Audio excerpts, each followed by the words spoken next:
To me, all compelling photography begins with an emotional response. It could be excitement, fear, suspense, or sometimes it could even leave you speechless. To understand mood in photography is to have the ability to dictate how your audience feel whenever they look at your work. By playing around with specific colors, exposure, and composition, you can greatly change the overall emotional response to your images. That journey of an emotional roller coaster you take your audience on, that's what they remember you by. Sometimes you plan it, sometimes you meet it by chance. But always remember, it might just be a photograph to you, but to others, it's the beginning of a great story. So be intentional with it.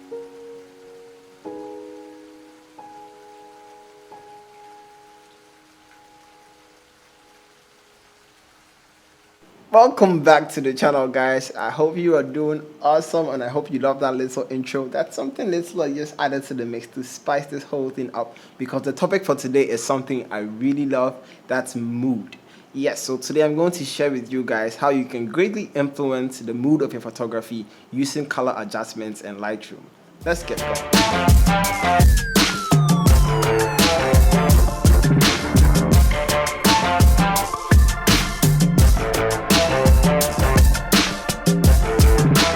Going to be using Lightroom right now. For those of you who don't know what Lightroom is a software by the company Adobe that helps you edit images. It's a super powerful software. It allows you to do a ton of stuff, and today we're going to explore how you can use the color adjustment layers inside Lightroom to achieve a specific look. A few disclaimers though. Because we're talking about mood, I wouldn't want to say that you can just create any mood you want straight out of Lightroom. That is possible to some extent, but you need to pay attention to a few things. The first thing is most of the mood in this particular shot was set by nature. What I mean by that is it was already raining, which sets like 80% of the groundwork. Because of the rain, it was easy for me to improve that mood by adjusting it further in Lightroom. I can't shoot on a sunny day and edit like this to get the same effect, because most of the mood was set by nature. So you need to pay attention to how nature has set your mood for you and play along those lines. You wouldn't want to oppose nature by trying to edit this style on a sunny location or something like that. So you need to make sure that that thing works. Aside that, I really think you're good to go. So let's jump into Lightroom so I can show you exactly what I did on this specific photo. So you're looking at the raw image now, and I brought up the information. This was shot at 1/200 of a second, f1.8, and ISO 400 on the Canon 85 f1.8. I shot this outside. I shot this from inside of a taxi when I was going to town during that day when it was raining crazy. When I saw the yellow car, I was super amazed because of the way it was standing out in such a really gloomy atmosphere.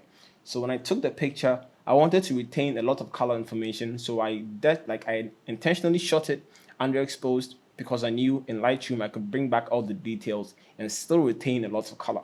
That's why everything looks really dark, because I knew I could bring back all the information. So starting up, I'm going to play around with the temperature. I'm playing around with the temperature because I want to make everything look a bit more colder and more distant and disconnected. And to play around with the color temperature, it's either you're bringing it to the left or to the right on the sliders. To the right-hand side, you're making it more warmer, which could be interpreted as more energetic, sometimes more happy.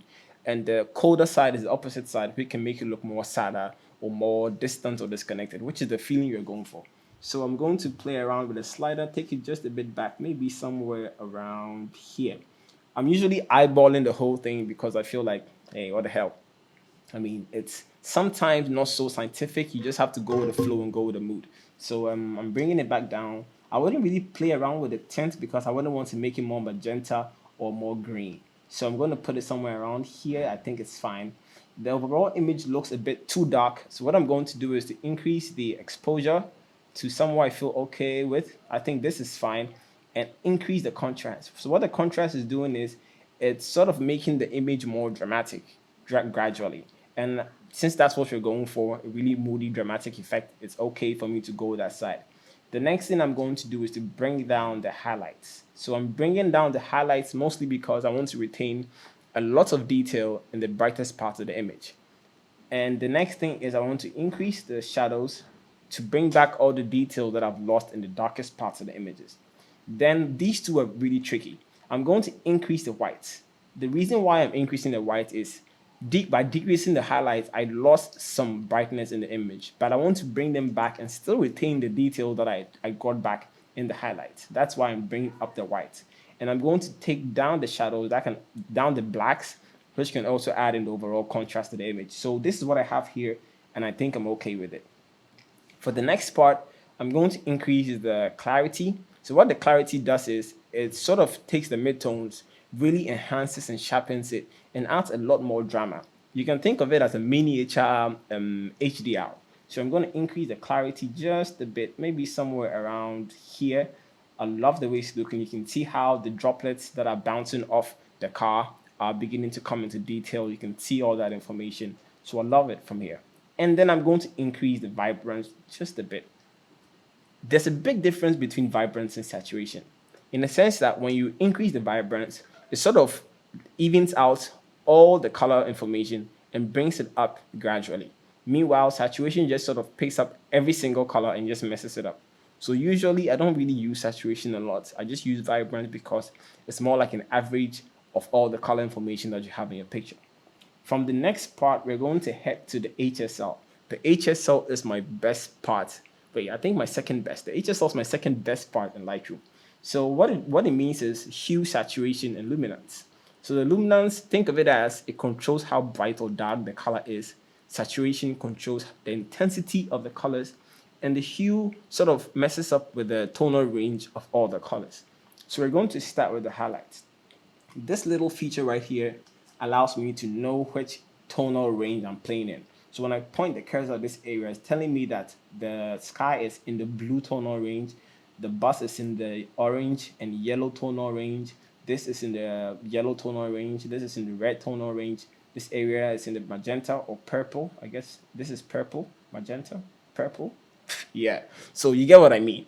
So I'm going to mess up with this. I'm going to bring down the highlights and the luminance in the sky because I know I'm going to add a bit more color later on. So I want to bring it down a bit like that. Now it's looking fine. Then I want to increase the yellows in the bus, right? The yellows on the bus. So I'm going to click and hold and drag it all the way up. Now you can see how bright the bus is becoming. Now this area of the bus is also a bit dark, so I want to increase it up. That is on the orange. So I can either point it, now I know I have to increase the orange slider. Then I can drag the orange slider right a bit up. So I like the way this is looking right now. Maybe this area, I'm not so sure, but I can, this halo that is coming from the tail light is a bit too much, so I can decrease it by pointing the cursor on it and just decreasing the reds, because I know it's in that area. And I think from there it looks fine. Okay, there's a bit of magenta in this area and purple, so maybe I can bring those two down as well. Okay, so I like the way it's looking right now. So let's look at a quick before and after. So this is before and this is after. And we've only played with the basic panel and the HSL.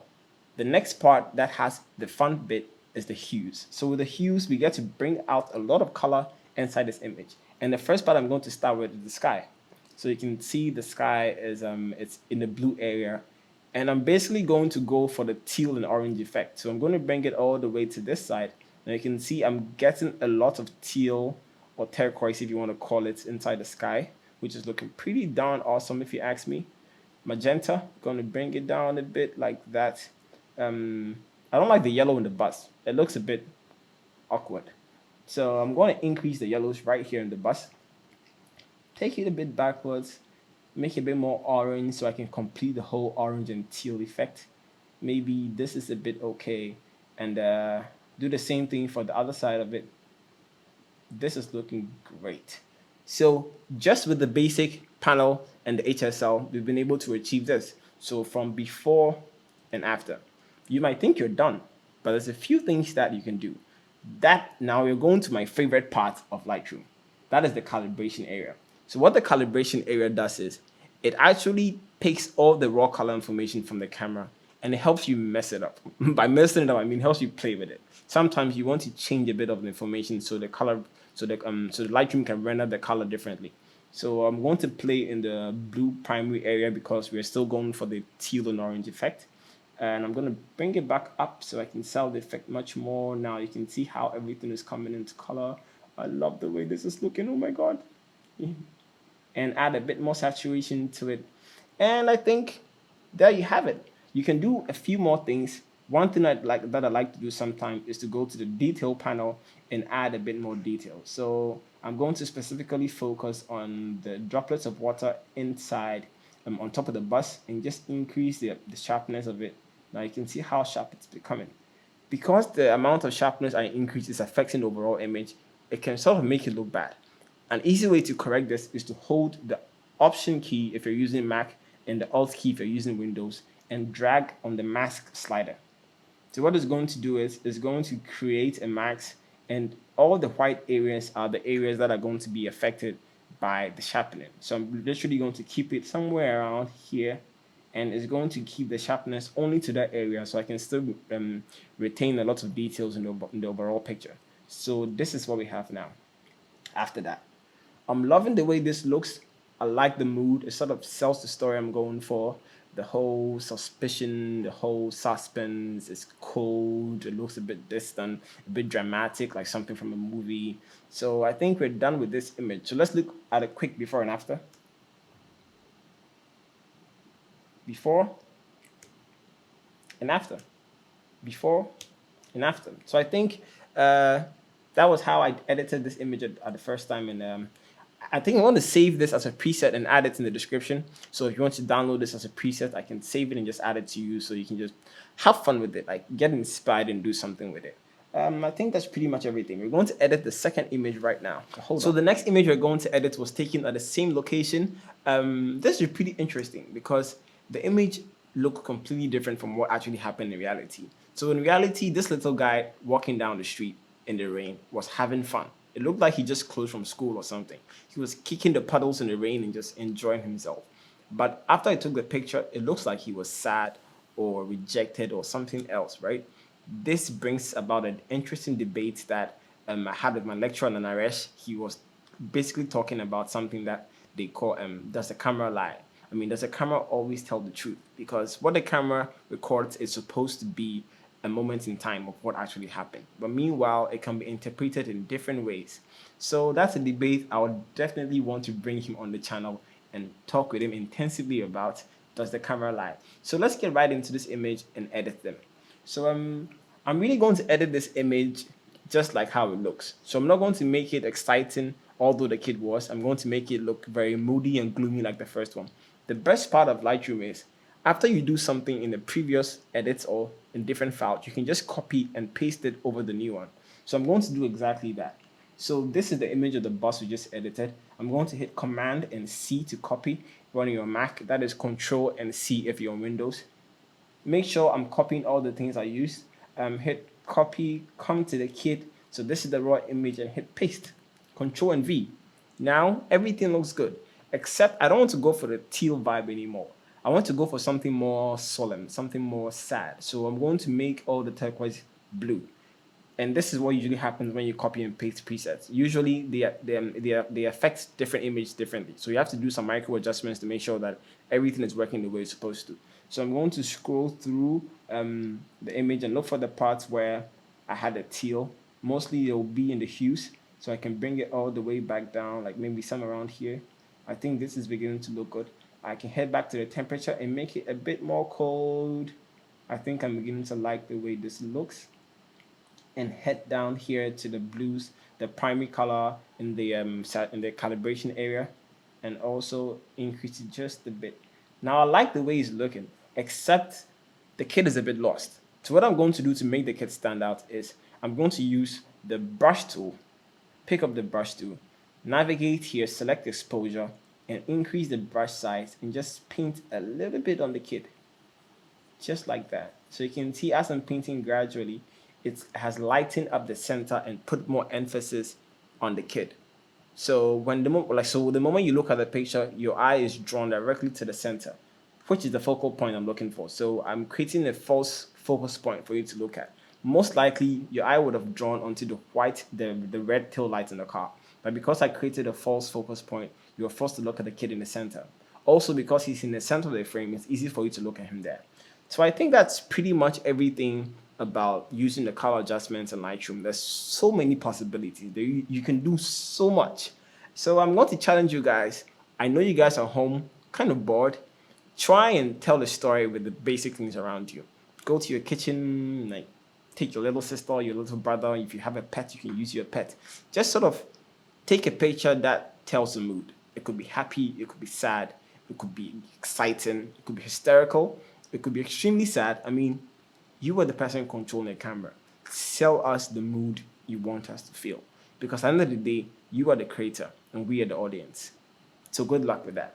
Thank you guys so much for watching this video. Wait, before that, the main reason why I chose to edit these pictures was I posted them a couple of months ago, about 4 months ago last year, and they went crazy on Twitter. I mean, I was blown away. So I want to thank every single person who shared the picture on Twitter, every single person who made it hype. It really got me a lot of subscribers for my YouTube channels, which I really appreciate. So every single person who helped me reach the 500 subscriber milestone back then, I really appreciate it. And if you haven't checked out my Twitter, you can go and check it out. I'm going to add the link in the description because I post there a lot before it gets on the YouTube channel. So you can usually see me posting things like this and having those little conversations on there. All right, that's it. Thank you guys so much for watching. I'm looking forward to doing another video, which is going to be awesome. I've actually already started filming it. Never mind. Catch you guys later. Bye.